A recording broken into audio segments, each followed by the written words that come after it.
Good morning students. Are you okay बेटा? Good. Last day it means yesterday आपका English का test था। बहुत सारे बच्चों ने टेस्ट दिए। जो बच्चे एब्सेंटीज रहे, दैट्स वेरी इंपॉर्टेंट थिंग बेटा। जो बच्चे कल यूनिट टेस्ट में एब्सेंट रहे वो बच्चे भी अटेम्प्ट करके आज कल जब भी आपका मतलब फ़ोन अवेलेबल होता है इग्नोर ना करें।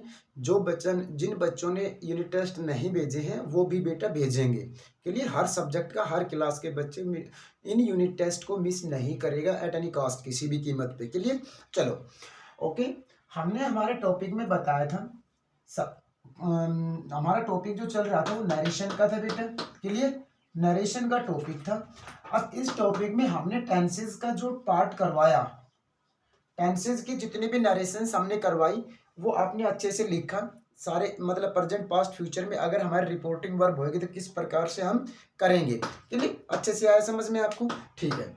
अब देखो इससे आगे लास्ट लेक्चर में हमने थोड़ा सा इंट्रोडक्शन करवाया था केवल और केवल आपको इंपेरेटिव सेंटेंसेस का बेटा। इंपेरेटिव सेंटेंसेस का आपको इंट्रोडक्शन करवाए क्लास 9th के बच्चों को। ठीक है। इंपेरेटिव मीन्स हमने क्या बताया था? ऑर्डरेबल, ऑर्डरेबल बताया एंड रिक्वेस्टेबल, ऐसा ही किया था। अगर आपको कोई प्रॉब्लम रिक्वेस्टेबल बताई थी। इन सेंटेंसेस को जो सब मतलब विच सेंटेंसेस और shown request and order is called imperative sentences. Clear?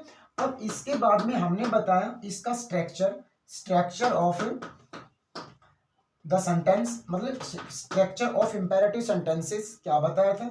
उसका बताया था हमने मेन वर्ब की first form plus object, and main verb भी हो सकता है, मेन वर्ब की फर्स्ट फॉर्म था प्लस कॉम्प्लीमेंट भी हो सकता है। इन सब के साथ हमने मतलब ये जो दिया छह फॉर्मेशंस हमने बताई थी। और ये कहा था बेटा जो सेंटेंस विदाउट सब्जेक्ट में स्टार्ट विद वर्ब की फर्स्ट फॉर्म, इट मीन जो वर्ब की फर्स्ट फॉर्म से शुरू होगा वो सेंटेंस इंपेरेटिव होगा। उसकी स्ट्रक्चर कैसा होगा? इंपेरेटिव सेंटेंसेस का स्ट्रक्चर कहेंगे हम। क्लियर? तो आज हम जो करेंगे हमारी नरेशन वो केवल और केवल इंपेरेटिव सेंटेंस की रहेगी। अच्छे से समझ में आएगी, मतलब ऐसा मैं एक्सपेक्ट करता हूँ बेटा। ठीक है। बिल्कुल अच्छे से कंसंट्रेशन करके आपने वीडियो को देखना है और अपने मतलब आपने कम से कम 20 एग्जाम्पल्स को सोल्व करना है अपने फेयर नोटबुक में, और सभी बच्चे मेरे पास उसको भेजेंगे। इफ यू एनी प्रॉब्लम तो आप मेरे से किसी भी time at any time consult कर सकते हो बेटा। क्लियर? Continue please. देखो ठीक है ना। तो आप मेरे पास सभी बच्चे अपने जो भी एग्जाम्पल सोल्व करेंगे अपनी फेयर नोटबुक में वो सारे भेजेंगे व्हाट्सएप पे, ताकि मैं उनको मतलब उन सेंटेंसेस को देख के आपको ऑब्जर्व करूँ कि भाई क्या प्रॉब्लम्स आपकी रही है, तो उसको दोबारा से वीडियो के अकॉर्डिंग हम उसको सोल्व कर सके। ठीक है। देखो अब हम पॉइंट पे ये स्ट्रक्चर सब समझ में आ गया था। अब देखो जो बहुत ही अच्छी बात बताऊंगा बेटा, जो शायद आपने आज तक नहीं की होंगी, ऐसे आपको यूनिक वर्ड यूनिक थिंग्स आपको सुनने को मिलेंगे इस टॉपिक में।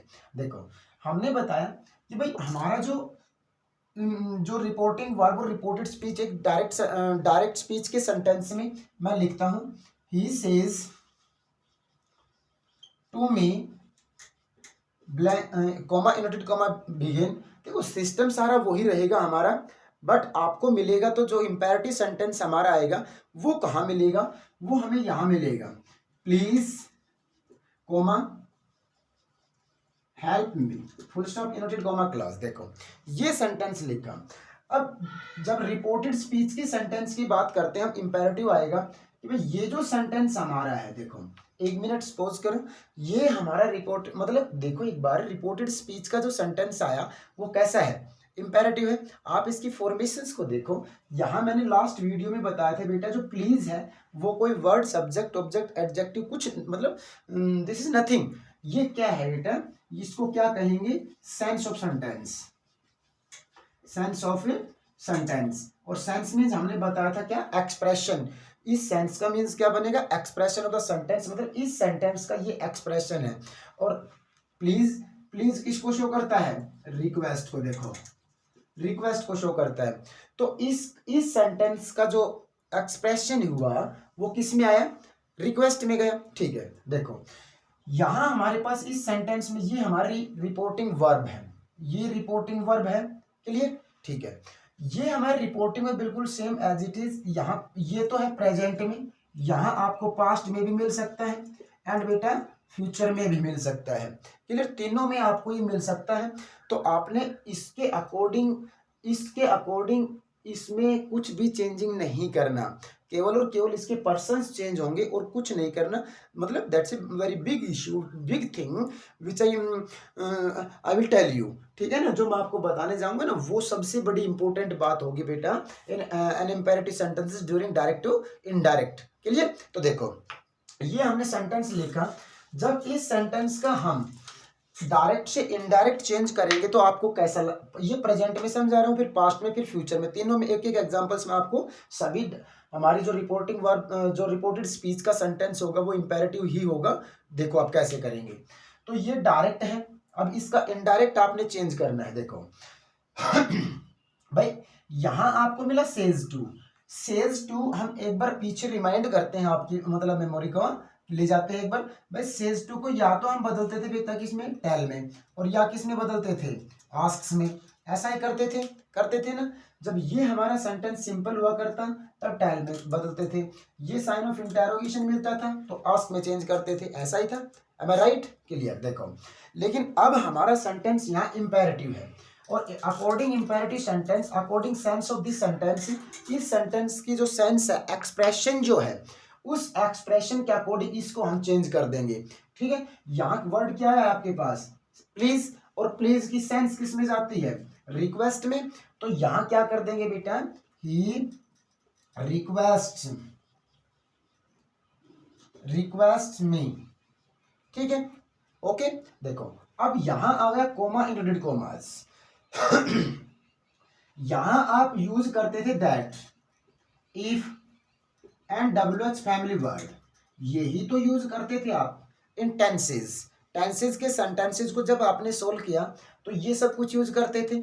और आगे का जो सेंटेंस हुआ करता उस सेंटेंस का टेंस भी चेंज करते, टाइप ऑफ सेंटेंस भी चेंज करते एंड पर्सन्स भी चेंज किया करते, तीनों सिस्टम चेंज करते थे। ठीक है, लेकिन अगर आपने दैट लगाया तो मतलब टेंस भी चेंज करना नेचुरल है if our reporting verb in past tense. Clear, तो देखो अगर देखो यहाँ ओनली और केवल इंपेरेटिव सेंटेंसेस में बेटा, इंपेरेटिव सेंटेंसेस में हम इन सब वर्ड्स का यूज नहीं करते as a sentence conjunction in place of comma, inverted comma. Clear, समझ में आ रहा है ना दीपेन समझ में आ रहा है बेटा? ठीक है, देखो यहां मी कर दिया और केवल इंपेरेटिव सेंटेंसेस में हम यहाँ क्या लगाएंगे बेटा, टू लगाएंगे as a sentence conjunction in place of comma, inverted comma in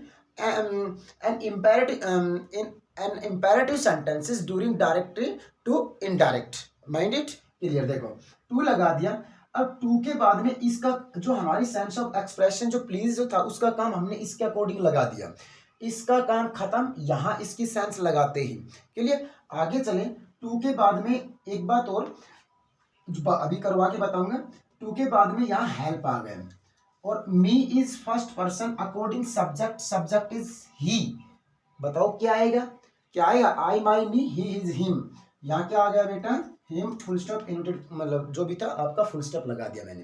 clear, तो देखो यहाँ ये पार्ट हमारा एक था, ये पार्ट एक है, ये दोनों पार्ट्स आपकी समझ में आ गए। भाई ये पार्ट रिपोर्टिंग वर्ब को चेंज करके बनाया, ये रिपोर्टेड स्पीच को चेंज करके बनाया, बट यहां एक वर्ड यहां देखो मैंने ये लिख दिया टू।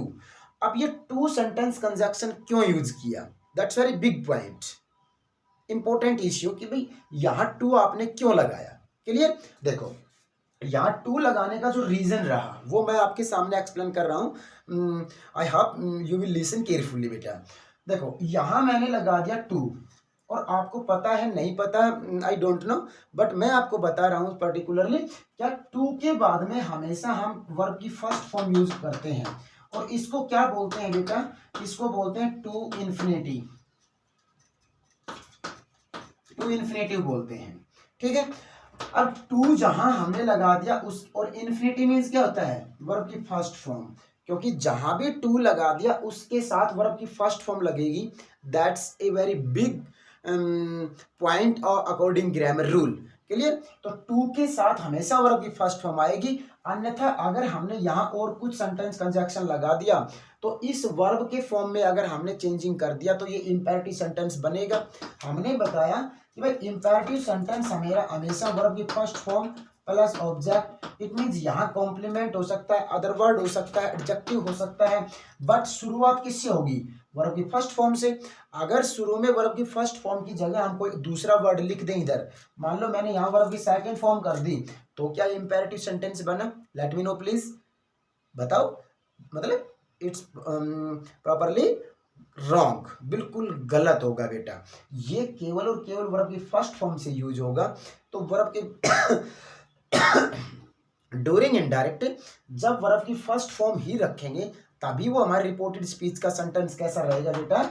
इंपेरेटिव रहेगा, इंपेरेटिव रहेगा। और अगर हमने वर्ब की फर्स्ट फॉर्म के अलावा second, ING, present participle, past participle लगा दिया तो वो इंपेरेटिव सेंटेंस नहीं रहेगा। और जब तक हम सेंटेंस में ड्यूरिंग डायरेक्ट हो या इनडायरेक्ट हो, जब तक हम वर्ब की फर्स्ट फॉर्म नहीं लगाएंगे तो सेंटेंस हमारा बेटा इंपेरेटिव नहीं रहेगा। अगर इंपेरेटिव में चेंज कर दिया आपने तो sentence will be wrong. Clear. तो देखो यहाँ टू लगाने का केवल और केवल सिंगल पर्पज था, हमारा मेन पर्पज यही था कि टू के साथ हमेशा इन्फिनिटी यूज होता है। इन्फिनिटी मींस क्या होता है बेटा? वर्ब की फर्स्ट फॉर्म। क्लियर। तो टू के साथ हमेशा वर्ब की फर्स्ट फॉर्म आती है, तो ताकि हमारा जो सेंटेंस था वो एज इट इज इंपेरेटिव का इंपेरेटिव ही बना रहे। क्लियर, आई बात समझ में? चलो ये तो था सेज टू का। अगर मैं यहाँ सेड लिख दूं तो कैसे करोगे? चलो अब की बार तो मैंने इस सेंटेंस की सेंस इसके साथ दी थी, एक बार सेंस नहीं दूंगा मैं। आप according yourself you will think या you will think the expression of the reported speech sentence of an imperative sentence। देखो क्या बनाओगे आप अपने अकॉर्डिंग एक इंपेरेटिव सेंटेंस का एक्सप्रेशन का भाव जो है आप क्या सोचते हो भाई इस सेंटेंस में क्या आएगा, इसकी सेंस क्या आएगी। एक ऐसा सेंटेंस दे रहा हूं आपके सामने, क्या जैसे मैंने लिखा भाई my mother said to me, comma inverted comma begin, work hard, work hard full stop inverted comma clause. देखो ये सेंटेंस मैंने आपके सामने अटेम्प्ट किया, यहाँ हमारी रिपोर्टिंग वर्ब जो है वो सेड टू में आ गई और आगे का जो सेंटेंस है वो हमारा वर्क हार्ड। वर्क क्या है? वर्क की फर्स्ट फॉर्म है, तो ये सेंटेंस किस टाइप में गया? इंपेरेटिव में गया।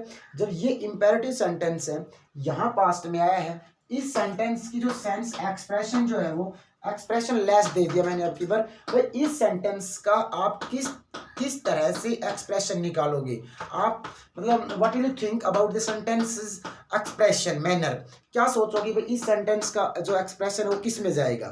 मतलब अकॉर्डिंग योरसेल्फ आप अपने अकॉर्डिंग इसको बेटा कर सकते हो। तो देखो भाई यहाँ सब्जेक्ट क्या है? माय मदर एंड मी, मतलब माता जी हमें इस सेंटेंस से रिलेटेड ये जो सब्जेक्ट है ये इस ऑब्जेक्ट को क्या कर सकता है? It means request, suggest, advice. जो हमने परसों 8-9 वर्ड 7 वर्ड लिखे थे बेटा, उन 7 वर्ड्स में से इसकी एक्सप्रेशन क्या हो सकती है? लेट यू थिंक, आप सोच सकते हो। देखो इस सेंटेंस के अकॉर्डिंग ये जो सब्जेक्ट था हमारा ये इस ऑब्जेक्ट के प्रति क्या रखेगा? अभी मैं आपके सामने लिखता हूं, यू कैन थिंक। क्या सबसे पहले लिखूं मैं रिक्वेस्ट, रिक्वेस्ट किया, सजेस्ट किया, एडवाइस किया, ऑर्डर किया,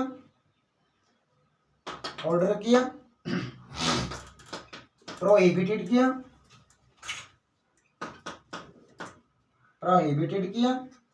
और बेटा इमेजिन किया। आप बताओ इसमें से क्या हो सकता है? 1-2 वर्ड छूट गए होंगे, नहीं लिखे मैंने नीचे, तो कोई बात नहीं।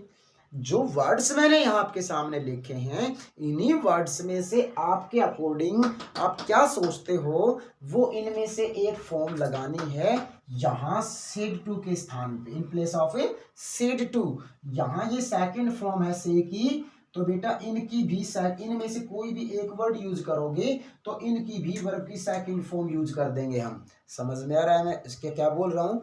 जब यहाँ से होता था तो वर्ब की फर्स्ट फॉर्म यूज कर दे, सेकंड आई तो सेकंड यूज कर देंगे, ठीक है ना। अकॉर्डिंग सब्जेक्ट एस लगा दिया तो सिंगुलर बना दे तो इनको भी सिंगुलर बना देंगे। और ये बात समझ में क्या बोल रहा हूँ? तो देखो भाई इस सेंटेंस को हमारे मतलब इस सेंटेंस के लिए हमारी माताजी हमें क्या कर सकती है? यू विल थिंक क्या आप सोचोगे कि भाई माताजी हमें क्या करेगी? रिक्वेस्ट करेगी, सजेस्ट करेगी, एडवाइस करेगी। ये मैंने नाउन में लिखा, वर्ब में एस हो जाएगा इधर, ठीक है ना। तो देखो यहाँ अकॉर्डिंग योरसेल्फ मैं तो बनाऊंगा इसको, हमारे पेरेंट्स हमें क्या करते हैं?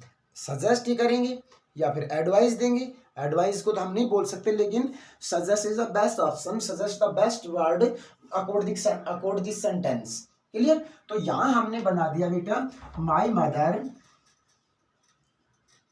मदर, यहां पर की सेकंड फॉर्म थी सजेस्ट की सेकंड फॉर्म क्या हो जाएगी बेटा? My mother suggested me.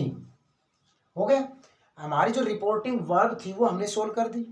Coma ended coma के स्थान पे जब हमारी ये इंपेरेटिव सेंटेंस में आई है रिपोर्टेड स्पीच, जब रिपोर्टेड स्पीच इंपेरेटिव सेंटेंस में आई है तो इसके स्थान पे क्या लगाएंगे? Always mind it, always and ever mind it बेटा। जब रिपोर्टेड स्पीच का सेंटेंस हमारा इंपेरेटिव होगा तब उस वक्त during indirect we shall use to as a sentence conjunction in place of comma inverted comma only in an imperative sentences बेटा।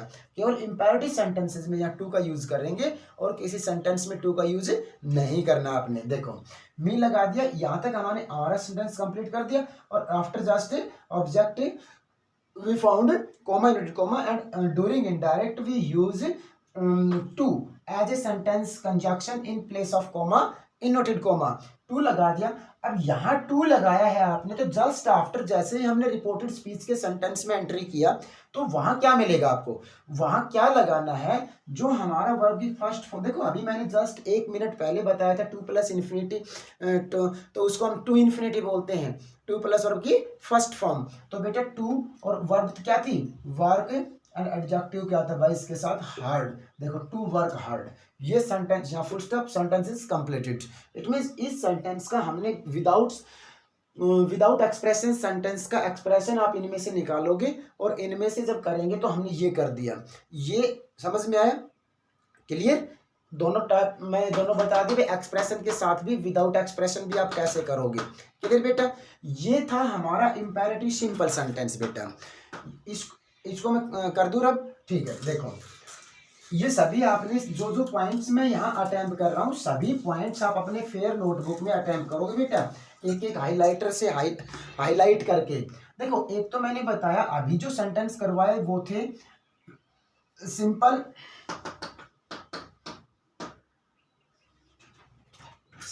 Imperative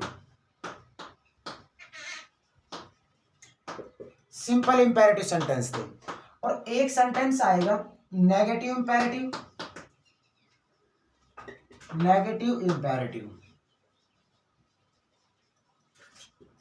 अभी आज के लेक्चर में हमने करवाए simple imperative sentence. I hope आपको अच्छे से समझ में आए होंगे। क्लियर? सारे रूल्स, सारे टाइप्स, सारे जो शेड्यूल, जो रूल्स मैंने यहाँ बोर्ड पे उतारे वो सारे आपने अपनी फेयर नोटबुक में अटेम्प्ट करके, हमने बताया था सिंपल इंपेरेटिव सेंटेंसेस के आपने 20 सेंटेंसेस को एज ए एग्जांपल्स के रूप में उतार करके अपनी नोटबुक में आप you will send to me. Clear? ताकि so that I can identify your problems and your जो भी आप डिफिकल्टीज यूज करें या फिर जिस बच्चे के लिए इजीली अंडरस्टूड कर पाएँ वो आसानी से कर पाएंगे। लेकिन किसी बच्चे को हो सकता है कि उसमें प्रॉब्लम्स फेस करने पड़े, तो प्रॉब्लम्स वाले सेंटेंसेस को या तो आप अंडरलाइन करेंगे, ठीक है ना, या फिर नीचे नंबरिंग डाल के सर ये इसी नंबर के क्वेश्चंस मेरे को प्रॉब्लम शो हो रहे हैं, तो ऐसा करके आप मेरे तक भेजोगे। ठीक है बेटा? तो आज के वीडियो में केवल हम सिंपल सेंटेंस करवाएं, तो सिंपल सेंटेंस के ही आपने एग्जांपल सोल्व करने हैं। नेक्स्ट सेंटेंस जो कल नेक्स्ट वीडियो में हम केवल इंपेरेटिव नेगेटिव सेंटेंस आपको देंगे, क्योंकि एक टॉपिक करवाएंगे छोटा सा, क्योंकि अभी आपके यूनिट टेस्ट चल रहे हैं तो उसमें भी आप थोड़े से बिजी होगे, एक्सरसाइज करनी पड़ रही है आपको और भाई उसकी प्रैक्टिस करनी पड़ रही है। तो बेटा केवल थोड़ा काम देंगे हम जब तक हमारे यूनिट टेस्ट रनिंग में रहेंगे। क्लियर? तो आपने इनको सबको उतार करके अपने एग्जाम्पल्स को सोल्व करके मेरे पास सेंड करने हैं। क्लियर बेटा? थैंक्स। कोई भी बच्चा अपनी कॉपी को मिस ना करे, सभी बच्चे मेरे को भेजेंगे। थैंक्स बेटा। Clear? Have a good day.